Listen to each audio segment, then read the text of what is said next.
반갑습니다. 말씀으로 하루를 여는 주님의 백성들을 예수님의 이름으로 축복합니다. 2023년 9월 8일 금요일 오늘 주신 말씀은 열왕기상 2장 36절부터 46절까지입니다. 왕이 사람을 보내어 시므이를 불러서 이르되 너는 예루살렘에서 너를 위하여 집을 짓고 거기서 살고 어디든지 나가지 말라.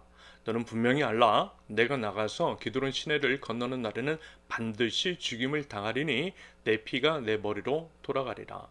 시므이가 왕께 대답하되 이 말씀이 좋사오니 내 주 왕의 말씀대로 종이 그리하겠나이다 하고 이에 날이 오래도록 예루살렘에 머무니라. 3년 후에 시므이의 두 종이 가드왕 마아가의 아들 아기스에게로 도망하여 간지라. 어떤 사람이 시므이에게 말하여 이르되 당신의 종이 가드에 있나이다.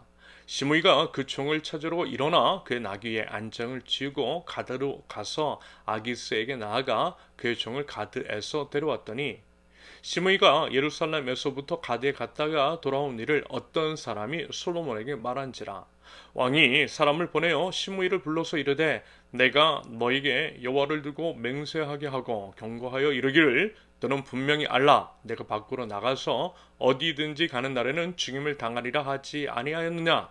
너도 내게 말하기를 내가 들은 말씀이 좋으니이다 하여거늘 내가 어찌하여 여호와를 두고 한 맹세와 내가 내게 이른 명령을 지키지 아니하였느냐.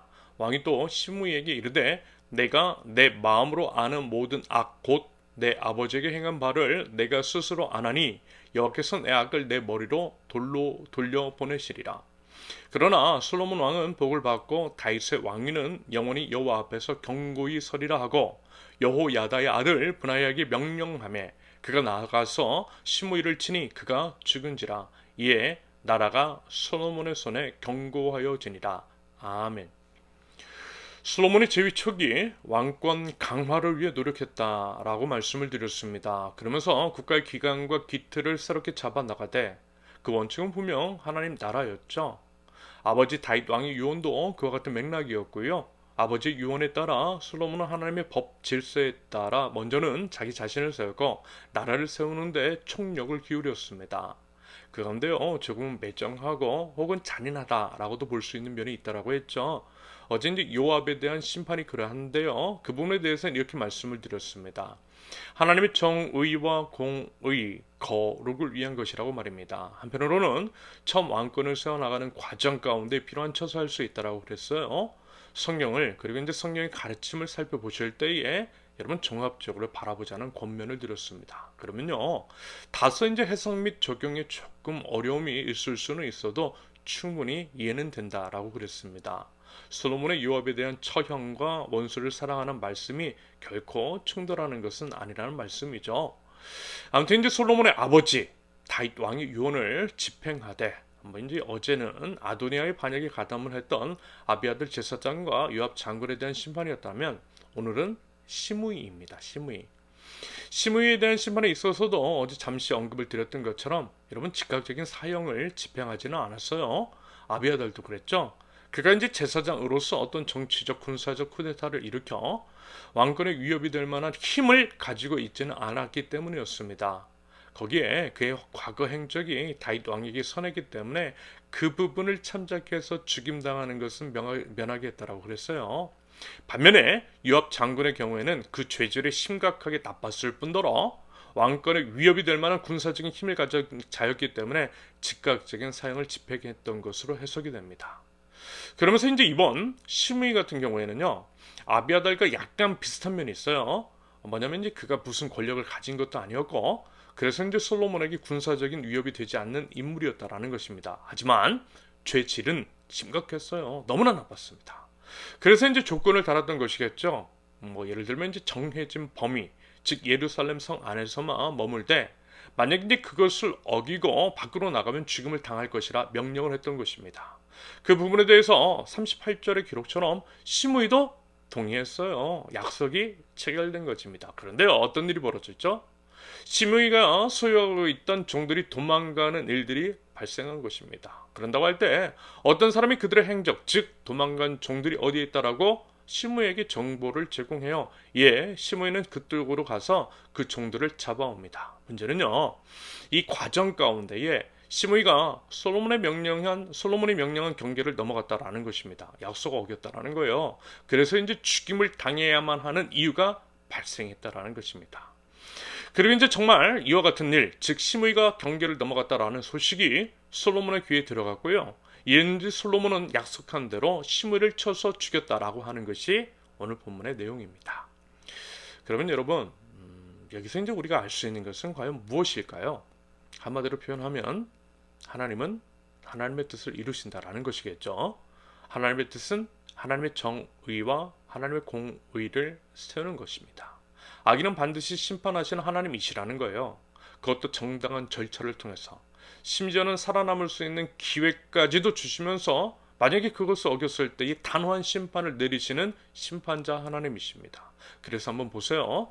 먼저 이제 시므이가 솔로몬과 약속한 경계를 넘어간 경위에 대한 것입니다.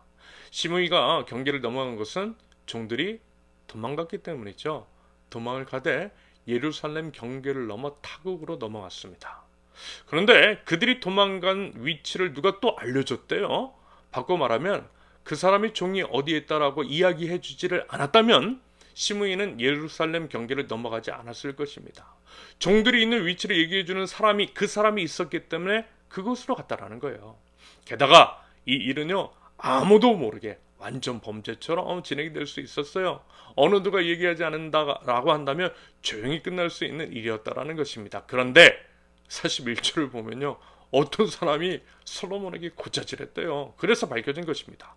다시 정리를 하면 도망간 종들, 도망간 위치를 알려준 사람, 종들을 잡아오기 위해 경계를 넘어갔다라고 솔로몬에게 고자질을 한 사람, 이런 사람들이 있었기 때문에 시므이는 솔로몬과의 약속을 어겼던 것입니다.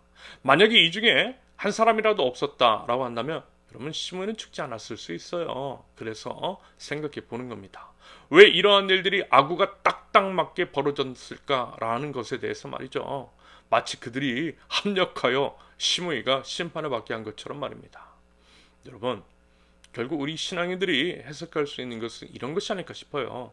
하나님께서 하셨다는 것. 우연을 가장한 필연.